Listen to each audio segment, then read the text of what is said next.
Hi, welcome back to this video series on cryptographic cipher modes analysis. I have been looking into the problem of collusion when we are using different cipher modes.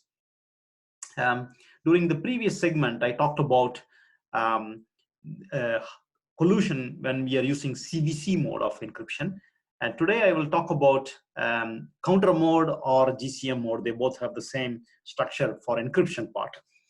There are some differences under the hood, but for our purpose, at a high level, both counter mode and GCM mode have the similar structure, okay, for encryption. So what I'm interested in talking about is what happens if one of the ciphertext blocks is the same as the other ciphertext blocks, okay?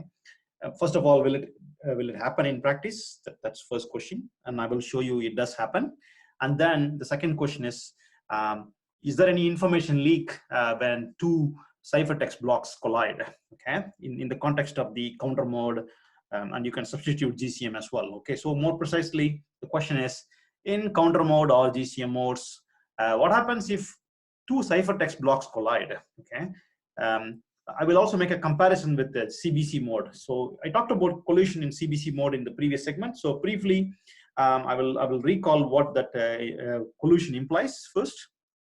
Okay, so why don't we get started straight away with Cbc first, and then we jump into CTR. I will quickly summarize the problem with Cbc collusion, right?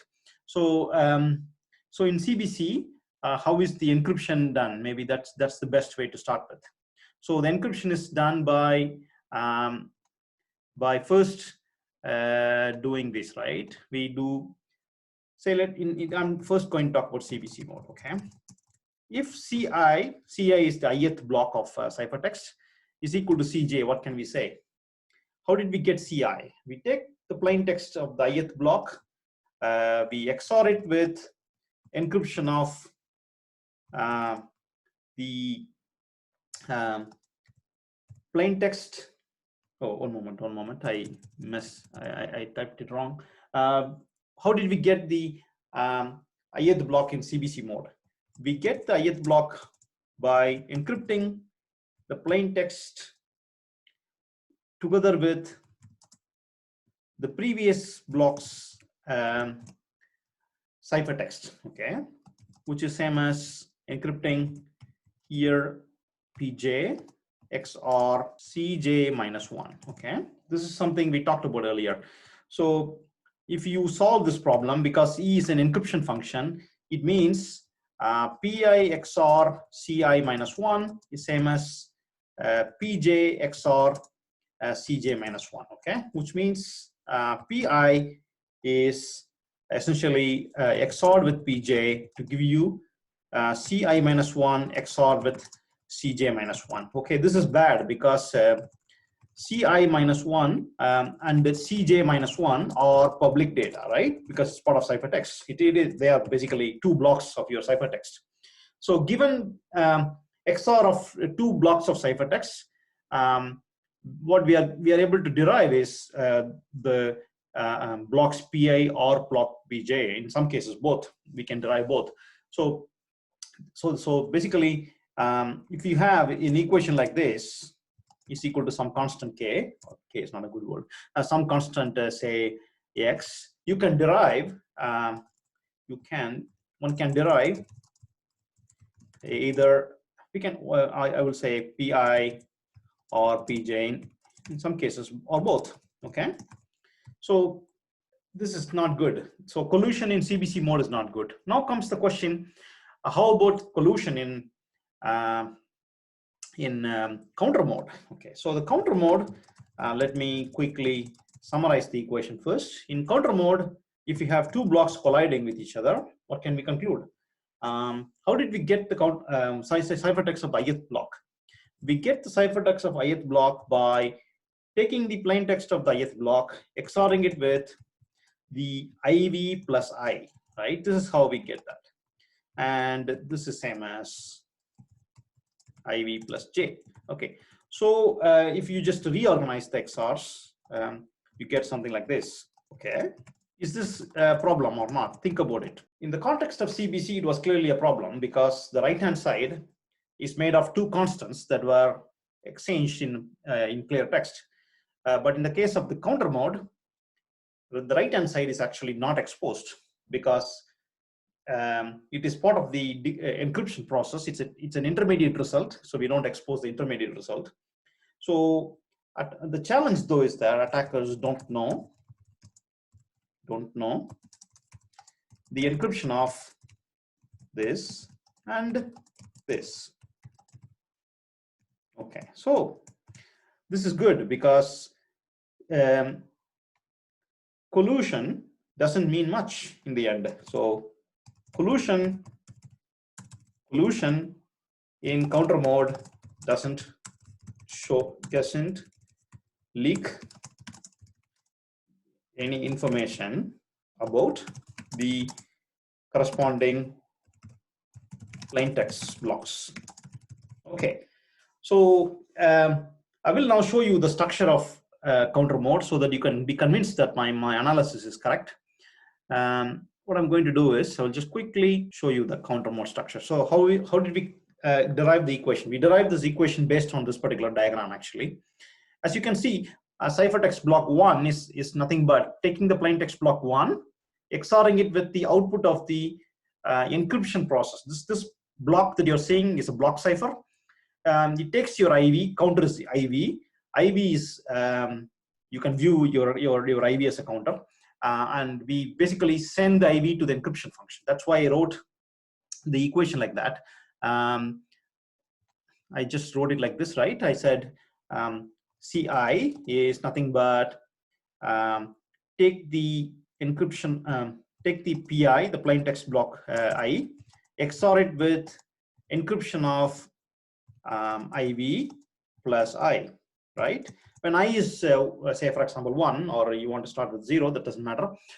We take the first block, encrypt the IV plus the first block, the value 1 or value 0. If you start with I equal to 0, your IV is directly encrypted. If you start with IV equal to if you start your I equal to 1, then you're basically incrementing the IV by 1. Anyway, so basically, if you look into Java implementation, the first block is actually encrypted like this. Takes the first block, XOR it with IV, okay? And the second block is actually take the second block means take like this, IV plus 1 and so on. Okay, this is how Java implementation works. And the E itself is actually, an AE is nothing but the AES function. So AES is the encryption function. Okay, you can use PRFs, but in many implementations that I have seen, the encryption function is actually AES. Okay, so now it should be clear that when two blocks collide, there is no leakage whatsoever about the plain text when you are using counter mode or GCM mode. Okay, so that's theory, of course. The question now is, does it occur in practice? Okay, that's an interesting question, and I am actually going to approach it in a slightly different way.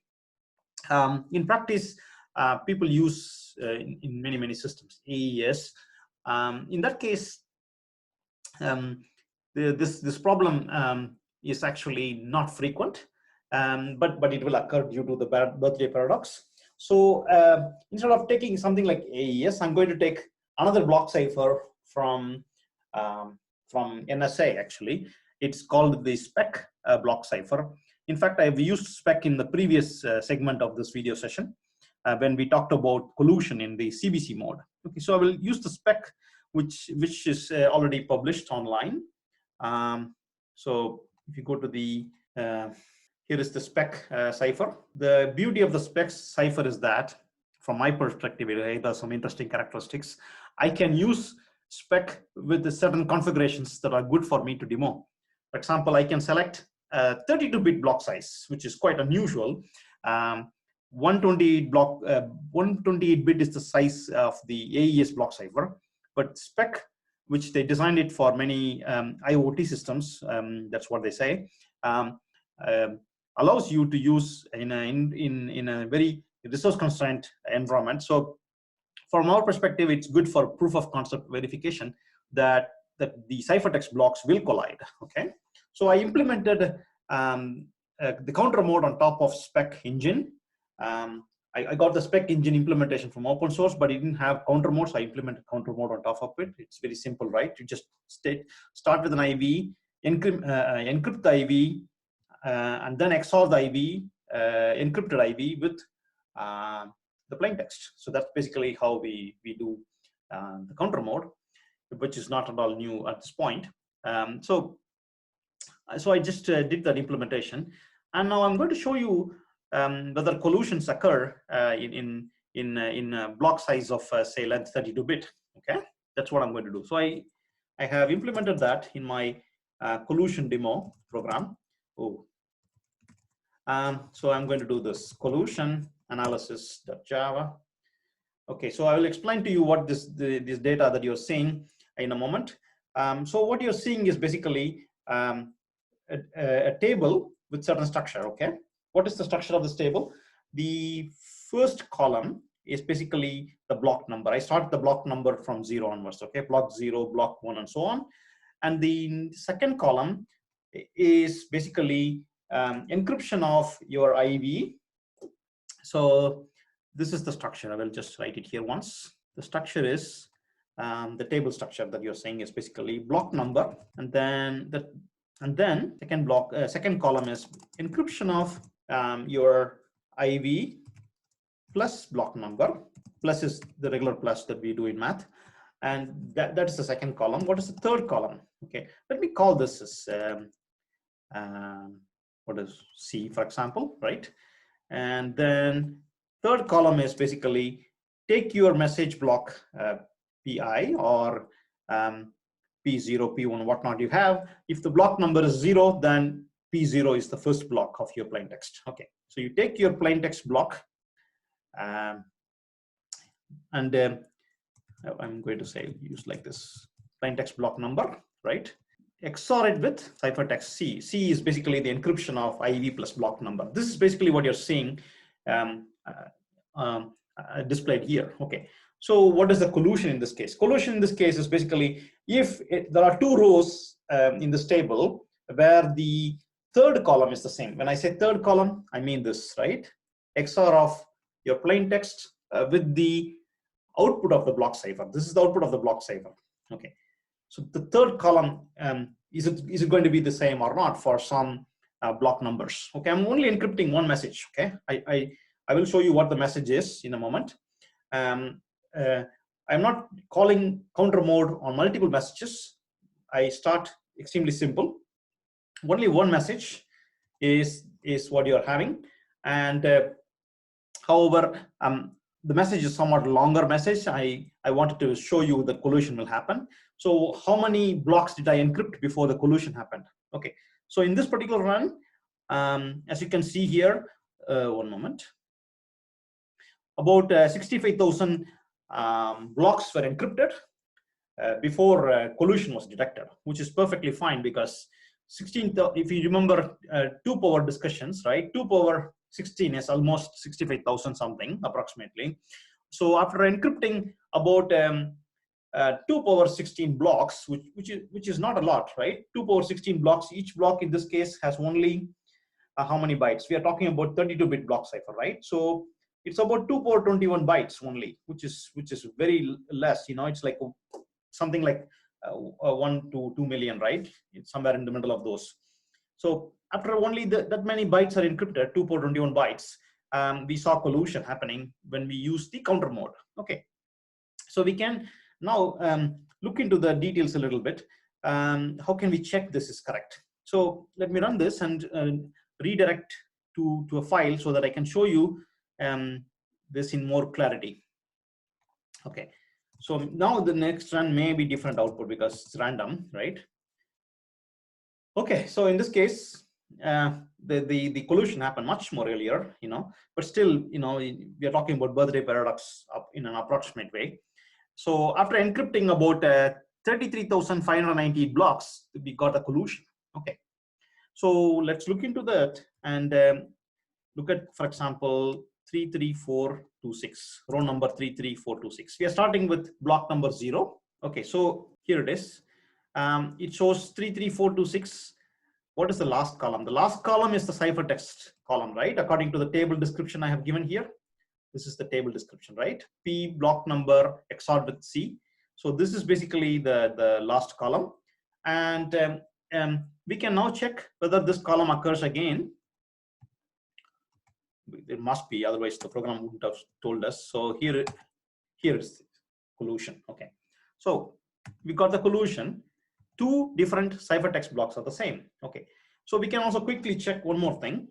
Let me just copy this, right, and then show you in GDB, because I have an XOR calculator in GDB. Clear the screen, GDB minus quiet. I will just copy this and paste this. This is an illegal command, but that's fine. If I just now do a print XOR of 33598, right, would XOR with 0x0e 77e8bf, I better get the last column. Yeah, I do get it, right? So what is the big deal here so far? The big deal is that we found collusions occur because of birthday paradox. I only encrypted only one message, okay? So that must be important for you to know. One message, but has a lot of blocks. After encrypting about 35,000 blocks approximately in this case, I got collusion. But the collusion actually is not catastrophic comparing to the CBC mode. In the CBC mode, it is catastrophic because the XOR of two blocks of ciphertext leak information about the plain text. But here, we don't know the intermediate result, right? When I say intermediate result, what I mean by that? I mean, if you go to the picture, we don't really know what is the output at this point. We don't really know the output at this point. And also here and here.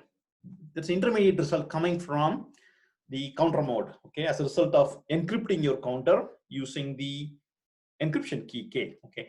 In a sense, if you are familiar with one-time pad, the output coming from the block cipher is becoming a key, okay. We are deriving a new sub key from the master key K, and that key is XORed with the plain text to derive the first block of ciphertext. And then the second block of plain text also gets a different key, because every time we get a new key due to the block cipher, right, AES will generate a new number because we are incrementing the counter by 1 each time. So we will get a different output at this point. That has nothing to do with the birthday paradox. Okay, birthday paradox, we're talking about collusions here, over here. Okay, we are randomly sampling elements from the 2 power 32 possible values, right? That's basically how you can think of. And after about 2 power 15 to 2 power 16 samples or so, you start getting collusions. Okay, so the important point to remember though is that I have not considered the case of the counters themselves wrapping around. That will be very bad, right? We talked about same counter being used in counter mode or GCM mode.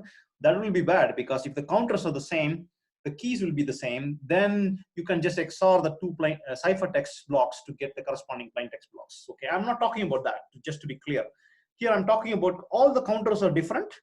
Still, because of birthday paradox, you have the collusion among the ciphertexts. But in the case of the counter mode, that collusion doesn't leak information as opposed to the CBC mode. Okay, so that's basically the conclusion. The same argument holds true for GCM as well. If all the counters are different, collusion in ciphertext doesn't leak any information about the plaintext. Okay, that's important to clarify. And basically, one more thing before we wrap up is we'll quickly show you the source code. It's not a perfectly organized source code, but it serves our purpose. So the way I did the simulation is like this, right? I have this little program called collusion analysis, right? I generate a random key, which is the key K, and I will explain the map in a moment. And then I also generate a random IV. Remember, my block size is small here, 32 bits only, so I can just use 4-byte IV for my key. Oh, one moment. Key is 8 bytes. Okay, it's a 64-bit keys, 4-byte IVs. Okay, so what I'm doing here is this little trick here. try only at most 2 power 17 times. Okay, this is 1x left shift by 17, right? At most 2 power 17 times before collusion happens. Okay, most likely in all my runs this is true. Okay, so what I'm doing here is essentially simple implementation of the counter mode. I'm using the Spec engine from NSA.